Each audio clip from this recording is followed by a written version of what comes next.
In Chapter 2, Daksha had arranged a grand Yagna and invited all the celestial beings and gods except Lord Shiva. Sati, Lord Shiva's consort and daughter of Daksha, ignores Shiva's warning to her and proceeds to her father's Yagna accompanied by a huge army of Ganas and gifts.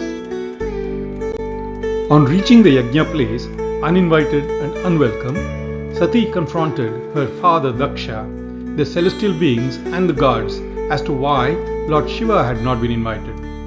Daksha meets her with hostility and ridicule and saying, "Why did you come at all? Your husband is an inauspicious fellow, not conducive to propitiousness." Sati was deeply hurt by the insults hurled on Shiva. Having witnessed the disgrace by her father, she decided to sacrifice herself in the Yagna in the name of Shiva. Overcome with grief and anger, Sati's attendants retaliated in a frenzy, sacrificing themselves as well and disrupting the Yagna. In the meanwhile, Narada communicated the news of the incident to Shiva, also known as Rudra.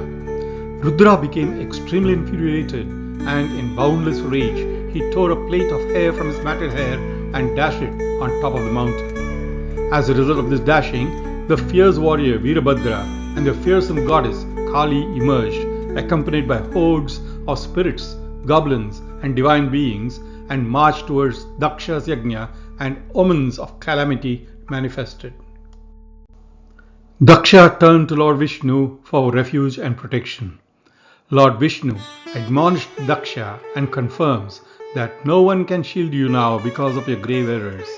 He emphasizes that the sanctity of the Yagna had been compromised by Daksha's ego, pride, and disrespect. A bitter battle is fought between the forces of Daksha and Virabhadra. In the battle, Daksha confronted Virabhadra, and in the fight, Virabhadra detached Daksha's head and threw it into the Yagna.